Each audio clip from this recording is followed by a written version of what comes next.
This Miami Hurricanes football tight end is about to do something that no college football player has ever done before. You are Locked On Canes, your daily podcast on the Miami Hurricanes, part of the Locked On Podcast Network, your team every day.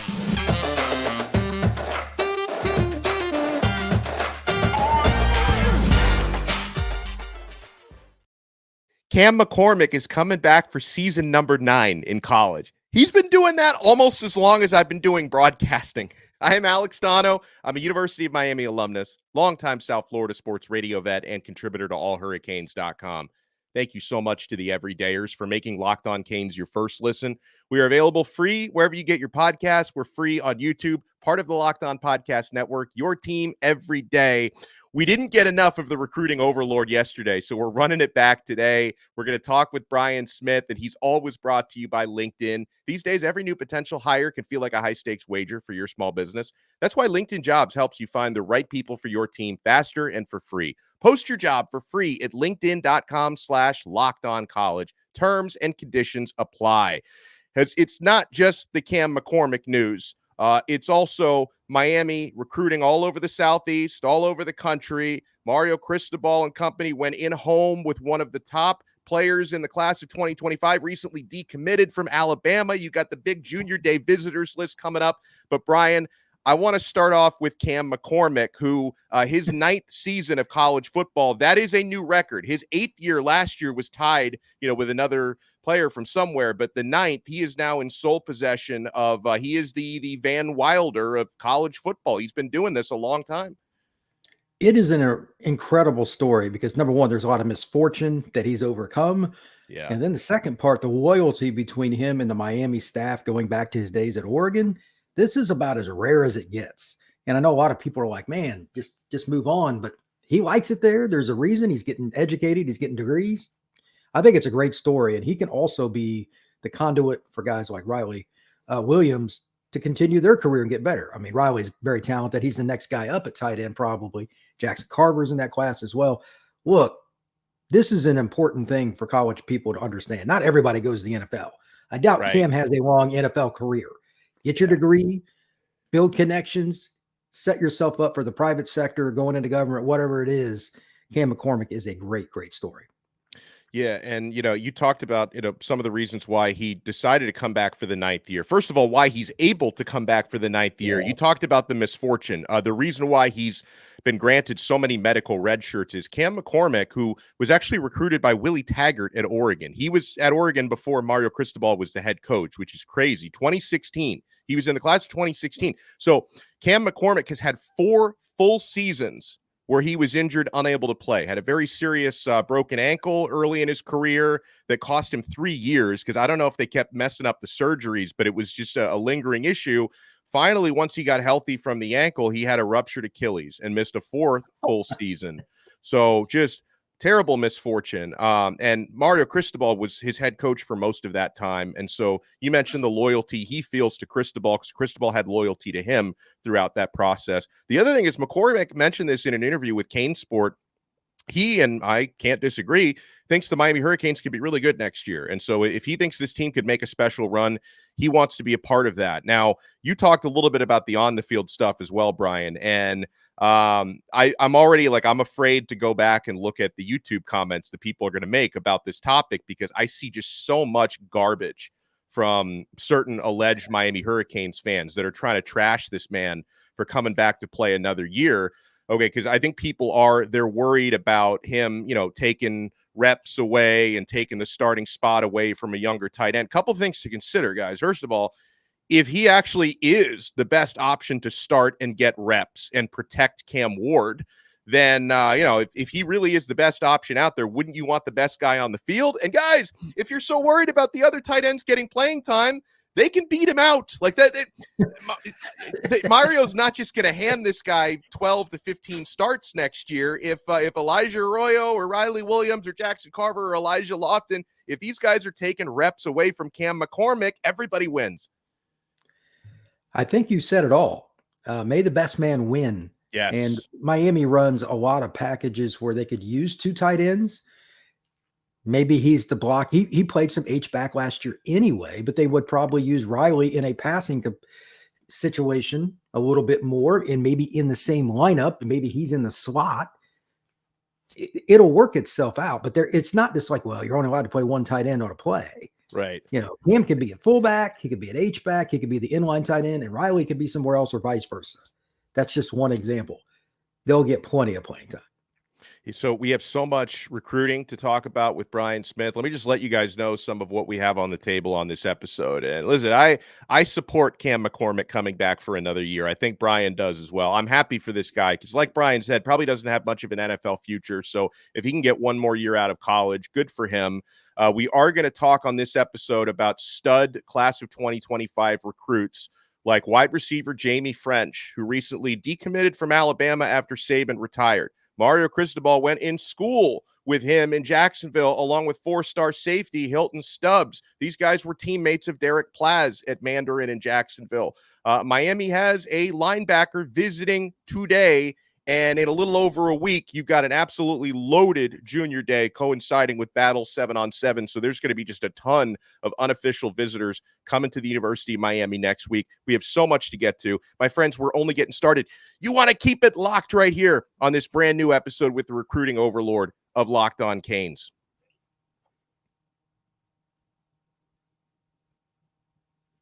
And I know you're keeping it locked to FanDuel because there is so much action still to be had in the NFL playoffs. Even if my team was eliminated unceremoniously last week, it doesn't mean I have to stop winning money. It's not too late to get into the action with FanDuel, America's #1 sportsbook. Right now, new customers get $150 in bonus bets guaranteed when you place a $5 bet. That's $150 in bonus bets, win or lose. The app is so easy to use. There are so many different ways to bet, like live same-game parlays. You can find bets in the new Explore tab. You make a parlay of the Parlay Hub, which is the best way to find popular parlays. I love the player props. I have so much fun with that stuff, and I'm going to be loving that Buffalo-Kansas City matchup in Buffalo this week. There's going to be so much action to get there on FanDuel, so you guys want to check it out. Visit FanDuel.com/lockedon and make your first bet a layup. FanDuel, official partner of the NFL. Thank you so much for making this recruiting overlord episode of Locked On Canes your first listen on this Friday. Happy Friday, by the way. We made it. We made it to Friday. We're available free wherever you get your podcasts. We're available free on YouTube, part of the Locked On Podcast Network, your team every day. I encourage everyone to check out the newest show on the Locked On Network, and that's Locked On College Football. I've already made an appearance on the show with my dude, Spencer McLaughlin. He's been the Locked On Oregon Ducks host. He was awesome host of Locked On Pac-12, and since the Pac-12 is now a Pac-2, they've just handed the keys to all of college football to Spencer McLaughlin, and very well deserved. So make sure you check it out, Locked On College Football. Make sure you check out the work Brian Smith is doing at allhurricanes.com and along this network. So Brian, Jaime Ffrench, who is the third-rated wide receiver and 12th overall ranked player in the class of 2025. This is a five-star player. Was formerly committed to play for Nick Saban in Alabama. And obviously, Nick Saban is riding off into the sunset, so he has opened his recruitment back up. Mario Cristobal went in home, or the Miami Hurricanes went in home with him earlier on this week. Talk to me about Ffrench, and who do you think are going to be the big players now in his recruitment? I've known Jaime since he was in 8th grade because he was that guy. He was a kid that played right away at Mandarin, which is one of the better programs in Northern Florida. And he's a kid that just dominated on the 7-on-7 scene. And this past summer at Future 50 Under Armour in Bradenton, he was the best player there in the country. They had players from across the country. Wow. Yeah, he was amazing. Great kid, a lot of fun to be around. And he's going to have an offer from every school in the country if he hasn't already. I mean, he's visited all over the place. Florida State, where his teammate and quarterback is committed, is probably Miami's top competition. It's not anything new. So Florida State's already been by, and I'm sure a bunch of other schools now, because, I mean, there's blood in the water. Alabama's just not the same without Saban. It's proven. Julian Sayin, a whole bunch of guys, Caden Proctor, Caleb Downs. I mean, the list is 5-star heavy, and they're bailing. So, I mean, Ffrench, I'm sure will visit Miami again and probably a few times, but like his recruitment now is just kind of wide open but I'd watch out for the Noles. You also mentioned Julian Sayin, who was the star Alabama signee. Sure. Like he did sign his national letter of intent, but that was under the impression that Nick Saban was going to be the coach. That's right. So Sayin is going to be entering the transfer portal. I'm not saying I expect Miami to get him. They'll probably at least inquire, even though the quarterback room is suddenly awfully crowded, even though your top guy now is just a 1-year, one and done guy in Cam Ward. But what are we hearing on Julian Sayin? And do you think Miami may try to get in the mix here? That news just broke a little while ago. Pete Thamel. That one is awkward because DeBoer brought in the kid that he had redshirted last year at Washington, is transferring to Alabama. Right. Nobody likes it when the new coach brings in the guy he handpicked in the previous recruiting. I get it. Yeah. But Julian is now, ironically, because he won Elite 11 nationally last year at the top quarterback competition. Where does he go? I mean, there's all kinds of possibilities, but I mean, Texas, is it Ohio State? Does he go back home to LA, play for UCLA or something? I have no idea because I didn't even think anything about it. But when I saw that name come up with Pete Thamel saying it, like he's not just going to lay something out there for fun. That news is really good, or he's not going to post it. So here's the question. Can Miami get involved, and should they get involved? I don't know the answer to either because I don't know how much seriousness there would be because he committed pretty early to Alabama. This is about as open as it gets, in my opinion. I will not be surprised at any. He could end up at Utah. It wouldn't surprise me. He could end up at Texas. It wouldn't surprise me, or anywhere else. It's wild. It's unfortunate for him that the situation played out like it did too, but that's college football. Yeah, and I'm thinking about this like in my head about the Miami quarterback room. I think the question you have to ask yourself is Julian Sayin just so good that you have to shoot your shot? And he might be, but obviously, but Miami's got now like a good mix of a lot of youth with some experience in the quarterback room. I mean, Reese Poffenbarger has 2 years of starting experience, albeit in the FCS, but he's pretty experienced. Less experienced Jakari Brown, but he started 3 games at Miami. Emory Williams has started 2 games at Miami. He got his feet wet a little bit. You do have a true freshman coming in Judd Anderson. I love Judd. He's obviously not a highly touted guy like Julian Sayin. So it's like Miami definitely, they don't have a need to go after a quarterback right now. But I mean, Sayin, are you saying he's just so good that you would have to take a shot? I think you will at least have a conversation with people in the room. And maybe they've already done this just in not based on Julian, but like if somebody comes open in the portal, are we going to look? Those are one of the types of little meetings you have with your staff. Are we happy now that we have, like, where are you at? I would assume there's an assessment for every position because Ward only knows with the new age of the transfer point. It's changing so fast. It's hard to keep up. And all the transfer rules, there's no such thing as a roster. It's a fluid roster for all 133 teams in the FBS. It's not a good situation. I'm being very kind here, but do you pass on a kid that is obviously extremely talented because you're worried about screwing up the rest of your roster? Like, there's all kinds of things to consider because you don't know how the emotions are going to be. Because like Julian's leaving probably because the kid's transferring from Washington, and I get it. So would you create the same dynamic if you brought him into Coral Gables? Yeah. Like if he's good, that's nice. But if you get a freshman, the other guy's leaving, then you're just sitting there with no experience. You know what I mean? Like it's awkward. So I would guess they didn't, but there will be many teams that do. Here's another reason why they probably wouldn't be too aggressive. Even though there's not a salary cap in terms of NIL, everyone still has a budget, right? Miami's budget may be a little higher than some of the other broke collectives elsewhere in the state of Florida, but there's definitely a budget. And if you're thinking like we still need to shoot for another wide receiver or 2, maybe a cornerback, limited roster spots is another thing. I mean, Miami's over the scholarship limit right now. So, you don't have this unlimited fantasy NIL budget, despite the fact that people are always saying Miami's just buying players. They're just buying. There's definitely a budget. Okay. So you could probably better use that budget elsewhere, Brian. Yeah. Miami has other needs and they're filling them. We had just discussed safety position. Vanderbilt and Washington have been so kind to send Miami a couple of players, and they're kind of like except for getting like maybe one more receiver or something. Next year's roster doesn't have a spot. You go, oh no, they're in trouble. So yeah, they would have to be very picky regardless of the player and regardless of the eligibility. All right, so we talked about Jaime Ffrench, who Miami went in school with at Mandarin. Same school, high school teammate of his, who they're also both former high school teammates of Derek Plaz, who thinks very highly of Miami, just signed with Miami. Talk to me about Hylton Stubbs, 4-star safety out of Mandarin. I know that there's definitely has been a lot of activity when it comes to Miami recruiting Stubbs. They've seemed to be pretty relentless on that front.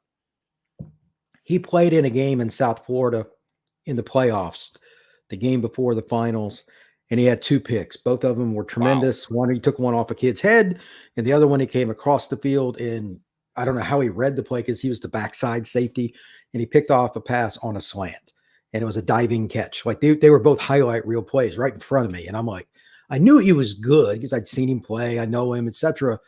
But those 2 plays were NFL level kind of plays, and he's a 6'2" kid that can really run. He enjoys playing safety. I think he could even play some nickel if you wanted him to. He's just a good athlete that really, really loves football. He's going to be kind of like his teammates. As many offers as he wants, as many trips as he wants. He can pretty much go anywhere in the country. Miami, Florida State, Florida. His brother's a walk-on at Florida State. I don't know how much that'll play into it. You would think that would help some, but he's being recruited by everybody. So Miami has been on him, as you noted, relentlessly. That's maybe the 2 schools again. I wouldn't be surprised if both Jaime and Hylton ended up playing at the same school, maybe even having the same, visit the same weekends or whatever, because they'll have the same football schedule, basically. Either one of them is a top 100 player. So, and both of them could be top 50 by all the services when it's done. I know right now Ffrench is a little higher rated, but Stubbs he's really good, man. Yeah, he's right there. So there's a player who's in Coral Gables now visiting Miami. He announced last night on his social media he was heading down to the 305, and that's a 3-star linebacker out of Buford, Georgia, Mantrez Walker. He's a former Michigan commit. I think it was in September, decommitted from Michigan. And I know our mutual friend and colleague, Chalupa Batman, has been all over reporting on this one, and he's very happy that Mantrez is visiting Miami, as am I. But tell me about this player if you've had a chance to scout him. Yeah, Buford, it's if you follow recruiting, that high school has players every single year. He's one of 2 kids just in this class at linebacker that are national recruits. It must be tough to coach there. At the same time, this is a kid that committed early to Michigan. He kind of went off the radar. Michigan's defense, obviously elite, but he backed off. So you got to figure Georgia and Alabama, but now Alabama's kind of iffy. There'll be some other SEC powers involved. I'm sure Auburn, Tennessee, South Carolina, etc. will recruit him. But I consider this to be an open race for 2 reasons. Number one, Bama not being really involved helps. And 2, he was committed to Michigan, so he wasn't afraid to travel. He ended up at Texas or at Miami or at Penn State or anywhere. It wouldn't be surprising. And this is an inside linebacker that can play either inside spot. And he could probably play a little bit on the edge too. Really good football player.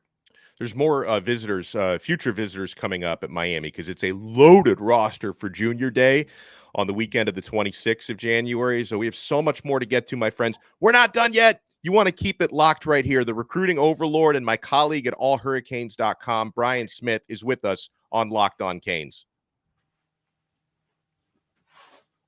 Guys, the deals that are happening right now on the Game Time app or gametime.co, insane deals. I know that sometimes you feel like, hey, buying last-minute tickets to a sporting event, is that stressful experience? Am I getting the best prices? Am I getting ripped off? You're never getting ripped off at Game Time, guys. I promise you. My favorite thing about Game Time, because a lot of other ticket services have burned me with this, is they give you the all-in prices, right? If they tell you you're buying a ticket for $31, you're buying a ticket for $31. It's not like, oh, we've just tacked on these fees and it's a $57. No, there's none of that nonsense at Game Time. All-in prices, flash deals, last-minute ticket deals right up to the event. Sometimes you can still get tickets an hour after the event even started. And at Game Time, you can see your seat view directly there on the website. You'll look at exactly what you're going to see from your seat, which is very important, especially for a concert, because sometimes you don't know what's my angle to the stage. You'll see it at Game Time. If you're in South Florida like I am, guys, I'm looking at the deals for these next couple of days.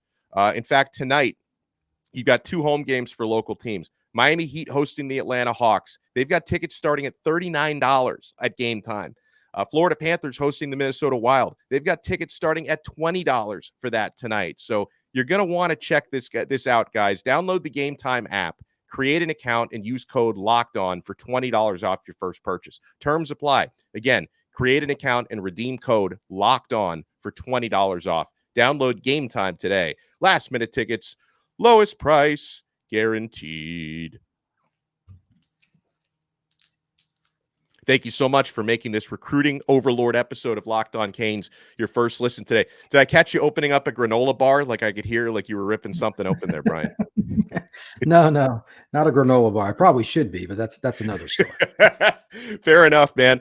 All right. So first thing, there's an overwhelming amount of top junior in high school players, class of 2025s. They're going to be at Miami next weekend.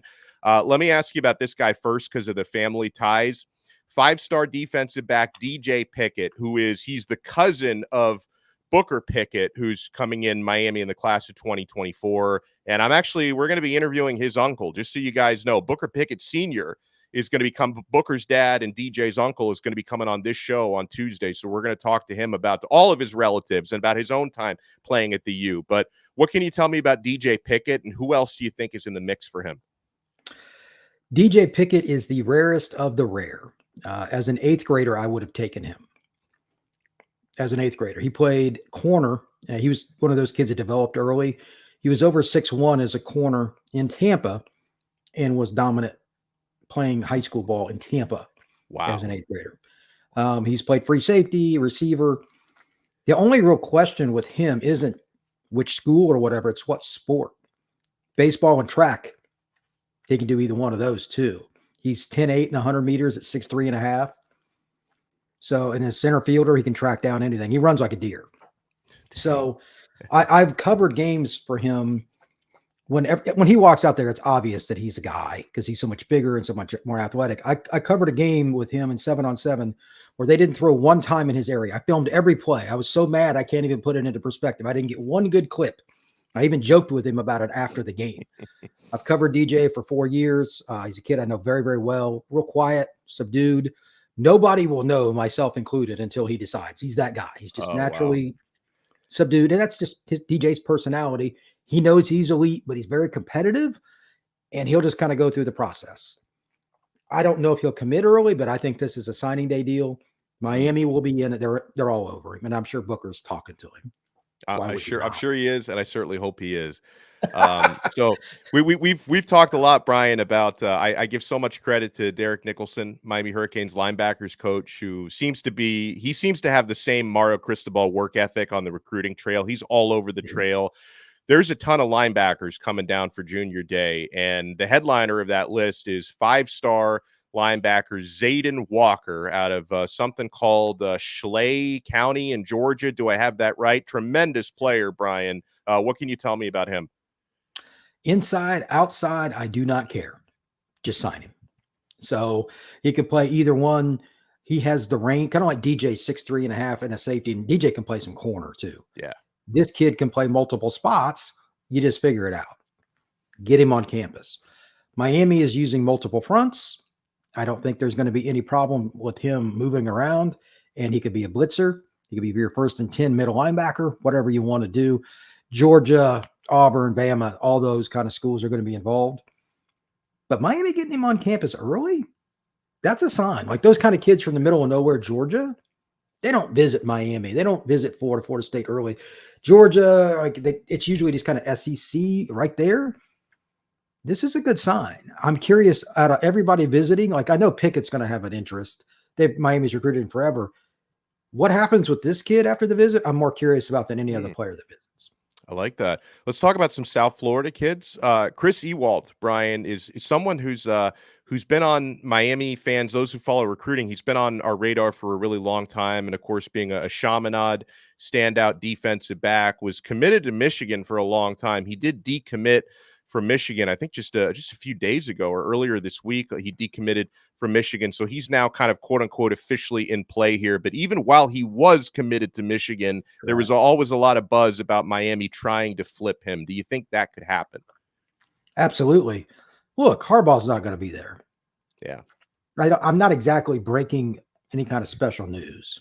And if you're Jim, and obviously there's a lot of turmoil, but what does he have left to prove at Michigan, even if there wasn't? And good for him.